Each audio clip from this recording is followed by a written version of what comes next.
আসসালামু আলাইকুম। আশা করি সবাই ভালো আছেন। সবার জন্য সুস্বাস্থ্য শুভকামনা। সবাই ভালো থাকবেন। তো আজকে নতুন আরেকটি বিষয় নিয়ে আপনাদের সামনে হাজির হয়েছি। আমরা যারা ভোটার হয়েছি তারা বিভিন্ন সময় বিভিন্ন এলাকায় ভোটার হয়েছি প্রয়োজনের তাগিদে। আবার সেই প্রয়োজনের তাগিদেই আপনারা এই ভোটারগুলোকে ট্রান্সফার করা প্রয়োজন হয়। আপনার নিজ এলাকায় এক এলাকা থেকে এলাকায় ভোটার স্থানান্তরের প্রয়োজন হয় বিভিন্ন কারণে। তো ভোটার স্থানান্তরের ক্ষেত্রে আপনাদের কয়েকটি বিষয় মনে রাখা প্রয়োজন। প্রথমেই যে বিষয়টা আসে সেটা হচ্ছে যে একজন ভোটার যখন ভোটার ট্রান্সফার করবেন তখন অবশ্যই ওই ব্যক্তি নিজে সংশ্লিষ্ট উপজেলা নির্বাচন অফিসে উপস্থিত হয়ে আবেদন জমা দেবেন। দ্বিতীয়ত, এই আবেদনের জন্য কিছু কাগজপত্র প্রয়োজন আছে যেটা অত্যন্ত জরুরি। তার মধ্যে প্রথমেই লাগবে একটি ফর্ম। ভোটার স্থানান্তরের জন্য একটা নির্দিষ্ট ফর্ম আছে, সেই ফর্মটার নাম হচ্ছে ফর্ম 13। এরপরে প্রয়োজন হবে আপনার জাতীয় পরিচয়পত্রের ফটোকপি। এরপরে প্রয়োজন হবে আপনি যেই এখানে ভোটার স্থানান্তর হতে ইচ্ছুক আসতে চান সেই এলাকার আপনার বাড়ির ট্যাক্স রসিদ, হোল্ডিং ট্যাক্সের কপি। এরপরে প্রয়োজন হবে একটি বিদ্যুৎ বিল যদি থাকে, অথবা পানির বিল পৌরসভার মধ্যে হলে। এরপরে প্রয়োজন হবে আপনার একটা নাগরিক সনদ, যেটা সংশ্লিষ্ট ইউনিয়ন পরিষদ বা পৌরসভা বা সিটি কর্পোরেশন ওয়ার্ড থেকে দেওয়া হয়ে থাকে। তো এই কাগজগুলো সংগ্রহ করে ফর্ম 13 ফিল আপ করবেন। ফর্ম 13 ফিল আপ করার ক্ষেত্রে কতগুলো বিষয় আপনাকে নজরে আসতে হবে। তার মধ্যে 1 নম্বরে আপনাকে খেয়াল রাখতে হবে যে ফর্মের ঘরগুলো ঠিকভাবে পূরণ করা হয়েছে কিনা। এরপরে আপনার প্রয়োজন হবে ফর্মের যেই পিছনের অংশ আছে, পিছনের অংশে আপনার আবেদনকারীর স্বাক্ষর এবং পাশাপাশি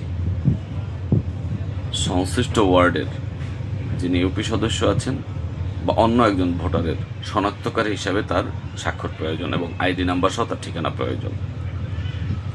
এবারে আমরা আসি ফর্মের প্রথম পাতায়। ফর্মের প্রথম পাতায় প্রথমেই আপনি বরাবর লেখা আছে সংশ্লিষ্ট জেলার নাম লিখবেন। এরপরে আপনার জাতীয় পরিচয়পত্রের নাম্বার দিবেন, জন্ম তারিখ দিবেন, নাম লিখবেন। 4 নম্বর কলামে কিছু তথ্য আছে আপনার বর্তমান অন্তর্ভুক্তি সংক্রান্ত তথ্য। এই তথ্যগুলোর খুব বেশি প্রয়োজন হয় না, কিন্তু 5 নম্বর তথ্যে আপনি যে এলাকায় যেতে চান সেই এলাকার সঠিক ইউনিয়ন পৌরসভার নাম, ওয়ার্ড নম্বর, ভোটার এলাকার নাম, ভোটার এলাকার ক্রমিক নাম্বার, আপনার মৌজা মহল্লার নাম বা রাস্তার নাম, হোল্ডিং নাম্বার, ডাকঘর এবং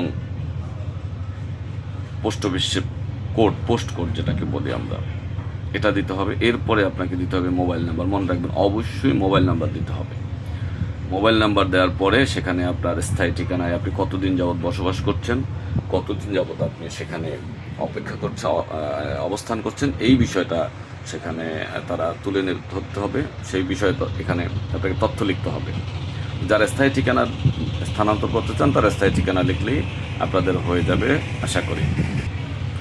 তো এই ফর্ম ফিল আপ করার পরে আপনার ফর্ম, বিদ্যুৎ বিলের কপি, আইডি কার্ডের ফটোকপি, চেয়ারম্যান পরিচয়পত্র বা নাগরিক সনদ এবং আপনার হোল্ডিং ট্যাক্সের কপি, এই কাগজগুলো সহ সংশ্লিষ্ট আবেদনকারী নিজেই সংশ্লিষ্ট উপজেলা নির্বাচন অফিসে গিয়ে আবেদনটি জমা দেবেন এবং আপনার মোবাইলে 2টি SMS পাবেন। 2টি SMS পাওয়ার পরেই মনে করবেন যে আপনার ভোটার স্থানান্তরের কাজটি হয়ে গেছে।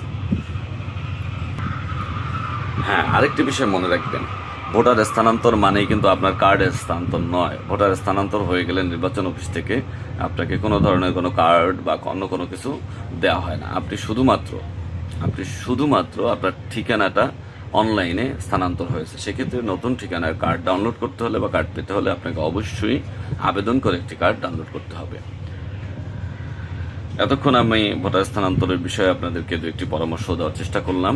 আপনাদের যদি ভালো লেগে থাকে অবশ্যই আমার পেজটি ফলো করবেন, ভিডিওটি শেয়ার করে অন্যকে জানার সুযোগ করে দিবেন, লাইক কমেন্ট তো করবেনই। ধন্যবাদ আপনাকে।